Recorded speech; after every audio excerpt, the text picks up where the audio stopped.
Okay guys, so I'm going to make a video, and first time using this Insta 360 gimbal thing that I got from my son, and I wanted to talk to you about wheel talk is what I've titled this, and give you a little talk because I do love wheels. I have a lot of them.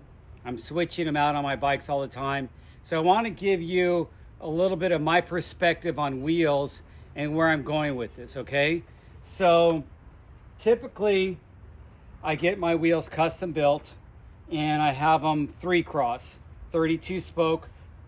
32 spoke is pretty standard, but you know, a lot of bikes you get complete at the shop might have 24 or 28 spoke. And I want to tell you what that means, and why I choose what I choose with my wheel builds, and talk to you a little bit more in detail. This happens to be the Velocity Blunt SS, and it's actually a mountain bike wheel. It's like an XC mountain bike rim, but I use it for my gravel bike. Obviously, I've got my Panaracer Gravel Kings. Really love these tires, and these are actually the SK Plus, so they're a little bit more durable. And I don't have a insert in there. I'm running them without an insert just because of the durability, and they're already kind of hefty. So I decided, why not make a lightweight wheel set for my gravel bike? Seems like I have most of my wheel sets more on the mountain bike side of things for my gravel bikes. Why not make something lighter? So I reached out to these guys, and Astral. Now Astral by Rolf, they used to be Rolf, but now they were bought out by White Industries. Ironically, some parts and hubs I've used before, these are White Industry on here. Really like White Industry. Got White Industry cranks on my bike. As you can see, these are White Industry. I've used their bottom brackets. I've used a lot of their parts. Great company, great people, easy to talk to. So let me go ahead and unbox this. So what I did is I sent them in some hubs that I got from Hadley, okay? Now, I've always been a big fan of Hadley hubs. You've seen several of my videos on Hadley hubs. And so I sent my hubs in for them to build them up with that. It's Friday, I'm already having a beer. So let's take a look. They come packaged up really nice. Gave me some, obviously they tape them, they give you the valve stems. I'm not going to use those, I'll use my own. Came with that.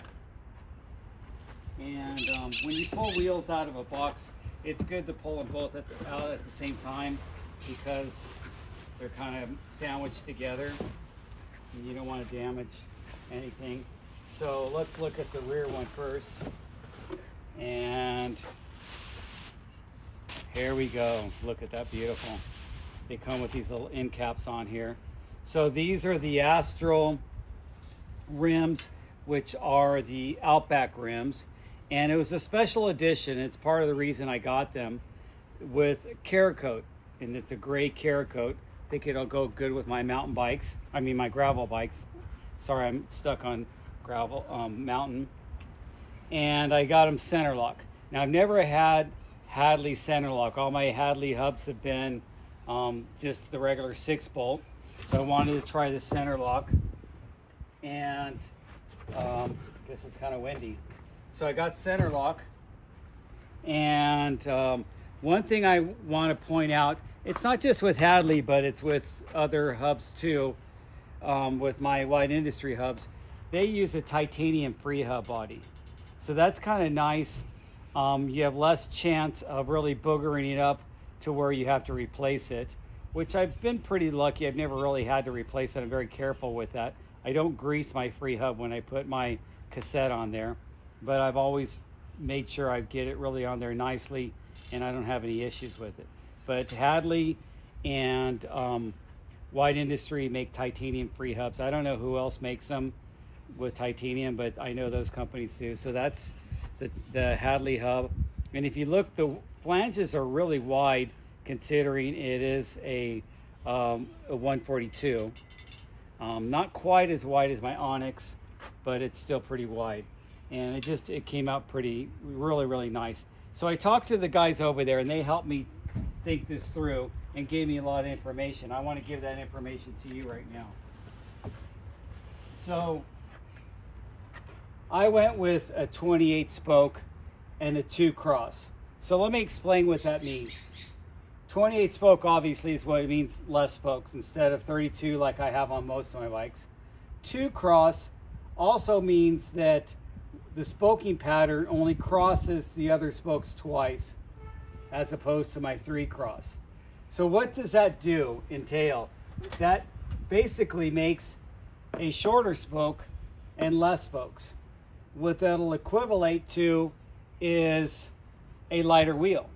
And that was the point of making this wheel set, this new wheel set that I ordered, a lighter, more road type of wheel. And you'll see the tires I'm going to put on it.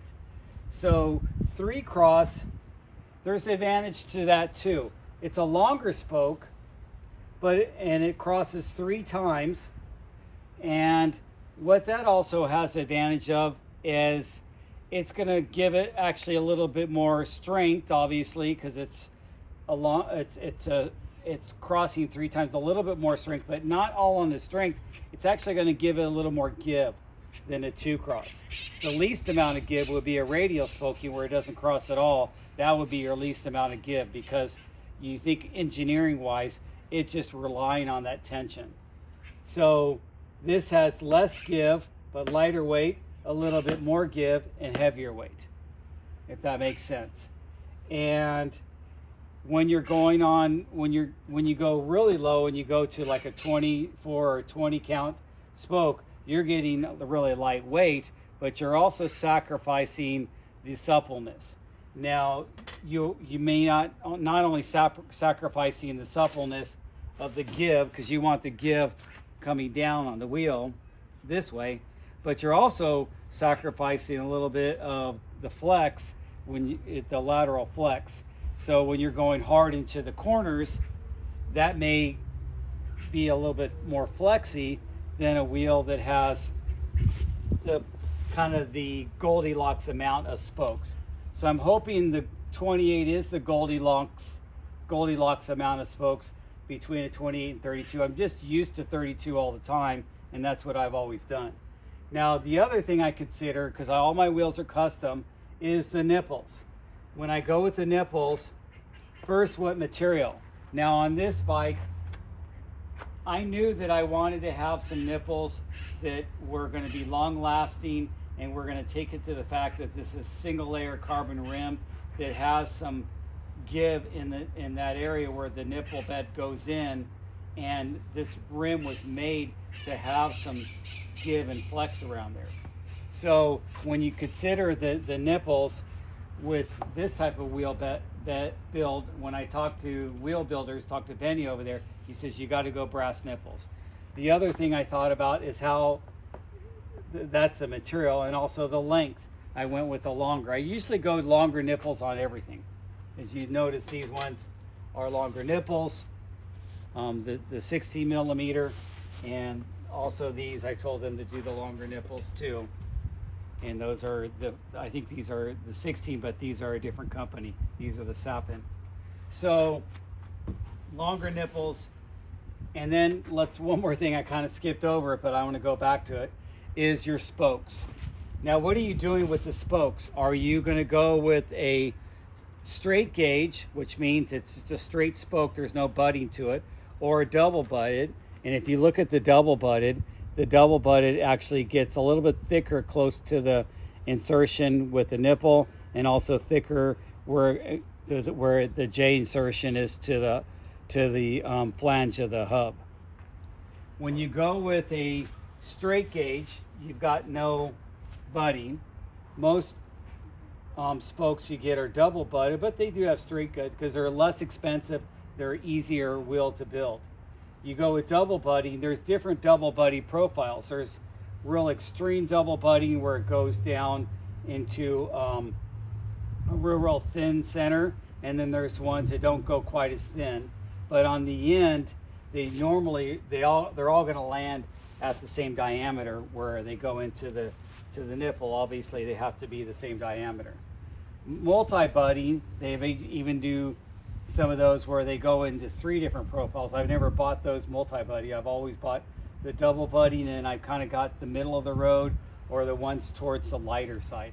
And so when you think of like Sapin spokes, they have the, or DT Swiss, they have the Super Comp and the Revolution.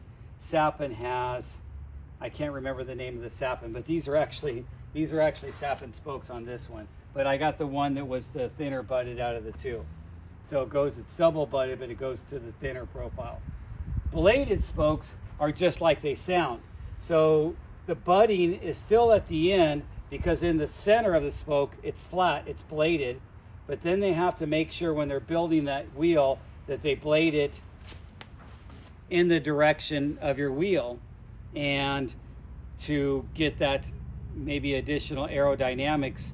And the bladed spokes are supposedly have some other strength properties from going from bladed to a round, where they go into the nipple. And so I've never used bladed spokes, so I don't have a lot of experience with that. So there's probably some different properties to that.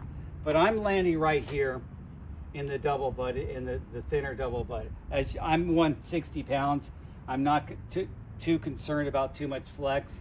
I'm not too concerned about having longer spokes with a 32 or a little bit less spokes with a 28 in the double and the 2 cross. So I'm landing right here, and this is where I've landed on my new wheel. This is where all my mountain bike wheels are, and where most of my wheels up until this wheel set have been. And I think the double butted is the way to go. Now, one of the arguments I get with people saying, just go straight gauge. Then if you ever break a spoke and you have to replace a spoke, it's straight gauge. So my argument against that is, I would just put a straight spoke in there anyway. I don't really care that they match that one spoke that I broke to all the other spokes and try to get the exact double butted spoke. Just go straight. It doesn't matter. It's either 32 or 28. So what you're telling me is, if I go get a spoke replaced, that one spoke is going to be straight, that's going to make a huge difference on that entire wheel. It's not. It would not a noticeable difference for damn sure. Over time, if you started replacing them all with straight, I mean, if you wanted to wait, the shop could probably order you the right size spoke to be double butted and actually match your other spokes. But I wouldn't even go through all that drama. I would just get it replaced with a straight. So that's my point, that get to know your wheels, get to know the science of the wheels. I don't know it completely, but I'm learning more and more about it. And that's kind of what my wheel talk today is about, to teach you more and more about it. Now I've got to get ready for my Century ride tomorrow. Last Saturday I did 89.7 miles. I didn't do a full 100, but I did a lot of climbing, and I started posting those videos. But I'll be posting the rest of them probably before you see this one about wheel talk, or maybe you'll see it in between. But I appreciate you guys watching my channel, and this is just raw video talking about bike shit, and I'm glad you guys are watching. Please give me a thumbs up and leave a comment.